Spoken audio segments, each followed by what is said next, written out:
সকাল থেকে পেট খারাপের বদলে হয়েছিল মন খারাপ, তাই ঝাল ঝাল টকটক একটু কলকাতা স্টাইল ঘুগনি খেতে ইচ্ছা করছিল। এমন ভাবা তেমন কাজ, মটরটাকে 4 ঘন্টার জন্য ভিজিয়ে নুন হলুদ আলু দিয়ে সেদ্ধ করতে দিয়ে দিলাম।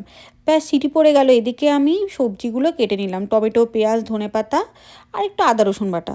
কড়াইয়ে তেল দিয়ে জিরে ফোড়ন দিয়ে তারপর রান্নাটা শুরু করলাম। প্রথমেই দিয়ে দিলাম পেঁয়াজ কুচি, তারপরে দিয়ে দিলাম আদা রসুন বাটা, তারপরে টমেটো, তারপর আস্তে আস্তে মশলাগুলো নুন হলুদ আর একটা জিনিস, সেটা হচ্ছে ভাজা মশলা, ওই যে জিরে ধনে মৌরি, সেটাকে একটুখানি গুঁড়িয়ে নিলাম। ওই যে ইন্ডিয়ান স্টোর থেকে তিখালাল কিনে এনেছিলাম, ওটাকে এবার রান্নার সাথে মিশিয়ে দেবো। রান্নায় কি দেবো, এটার যা দাম, আমার এমনিতেই ঝাল লেগে যায়। কেমন সুন্দর রং এসছে দেখেছো, আর তেমন ছেড়েছে তেল। এবারে ওই যে মটরটাকে সেদ্ধ করে রেখেছিলাম না, সেটাকে এটার সঙ্গে অ্যাড করে দেবো।